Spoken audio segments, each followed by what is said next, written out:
হ্যাঁ কিন্তু ସେଥିପାଇଁ ଯେହେତୁ କଳିଯୁଗ ଲୋକମାନଙ୍କର କୌଣସି ବିଚାର ଧର୍ମ ନଥିବ କେହି ସତ୍ପଥ ନଥିବେ କି ଧ୍ୟାନ ଧାରଣ ନଥିବେ ସବୁ ସଂସାରରେ ବୁଡ଼ି ରହିଥିବେ ତେଣୁ ଭୀମ ଭୋଇ ଲେଖିଛନ୍ତି। ଭୀମ ଭୋଇ କିଏ? ଆଦ୍ୟାଶକ୍ତି।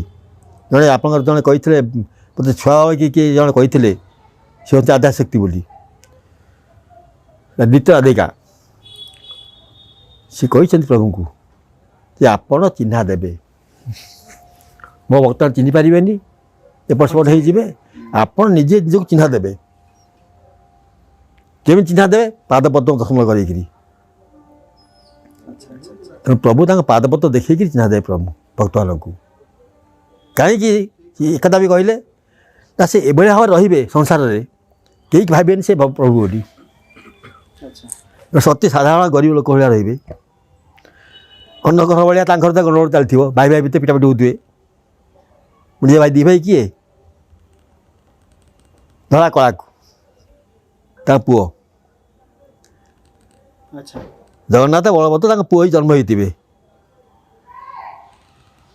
ଶେଷ ପର୍ଯ୍ୟନ୍ତ ସେମିତି ରହିବେ ଲୋକ ଚିହ୍ନି ପାରିବେନି ତାଙ୍କୁ ଠିକ ସମୟରେ ଆବିର୍ଭାବ ହେବେ। ନାଇଁ ନାଇଁ ନାଇଁ ସେ ଯେଉଁ ସେକେଣ୍ଡ ଅବତାର ସେ ଜନ୍ମ ହେଇକି ଘର ସଂସାର ରହିବେ କାହା ସହିତ? ଭୀମଙ୍କ ସହିତ। ଭୀମଙ୍କ ସହିତ ଭୀମ ଯେତେବେଳେ ପୁରା ଆସିବେ ତାଙ୍କ ନିଜ ରୂପ ଧରି ଆସିବେ ଆଦ୍ୟଶକ୍ତି ରୂପ ଧରିକିରି ଭୀମଭୋଇଙ୍କ ସହିତ ଯେତେବେଳେ ପ୍ରଭୁ ରହିବେ ତାଙ୍କର ଦୁଇଟି କନ୍ୟା ଦୁଇଟି ପୁତ୍ର ଜନ୍ମ ହେବେ। ଦୁଇ ପୁତ୍ର ହେଲେ ବଳଭଦ୍ର ଆଉ ଜଗନ୍ନାଥ, ଦୁଇ କନ୍ୟା ହେଲେ ଦୁର୍ଗା ଆଉ କାଳୀ। ଜଣେ ଗୋରା ଜଣେ କଳା ବୋ ଭିତରେ, ଝିଅ ଭିତରେ ଜଣେ ଗୋରୀ ଜଣେ କାଳୀ। କେହି ଜାଣିପାରିବେନି। ଆପଣ ଠିଆ ହେଇଥିବ ସେ ଆପଣ ଚାଲିଯିବେ କି ପ୍ରଭୁ ଚାଲିଯିବେ କି ଜାଣିପାରିବେନି। ପୁଣି ଏମିତି କାମ କରିବେ ସେ ଯେ ଲୋକ ଏଇ କି ପ୍ରଭୁ ହୁଏ ତା ଆମଠୁ ଆହୁରି ହୀନ। କାମ କରିବା ମାନେ କ'ଣ ମାନେ ଇଏ ଅତି ଦରିଦ୍ର ଭଳିଆ ରହିବେ। ଅନ୍ନ ସବୁ ଆପଣଙ୍କର ଦ୍ୱାପର ହେଉ କି ତ୍ରେତୟା ଯୁଗରେ ହେଉ ପ୍ରଭୁ ଯେତେବେଳେ ଅବତାର ନେଇଛନ୍ତି ସୁନ୍ଦର ଚେହେରା ନେଇକି ଆସିଛନ୍ତି। ଦେଖିଲେ ଲୋକ ମୁଗ୍ଧ ହେଇଯାଉଥିଲେ ଚେହେରା ଦେଖିକିରି ଚାରିପଟେ ଜଣେ କିଏ ପରମ ପୁରୁଷ ଦେବପୁରୁଷ। ଏବେ ଲେଖା ହେଇଛି କ'ଣ କୁରୂପ ହୋଇବେ ଅରୂପ ଠାକୁର। ରୂପବିହୀନ ହେଇକି ଆସିବେ ସେ ସେସବୁ ଦେଖେଇବେ ଯେ ସମସ୍ତେ ଯେହେତୁ କଳିଯୁଗର ଲୋକମାନେ ଯେଉଁମାନେ ବଞ୍ଚି ରହିବେ ତାଙ୍କଠି ଭଳି ଭାଗ୍ୟବାନ କେହି ନାହାନ୍ତି।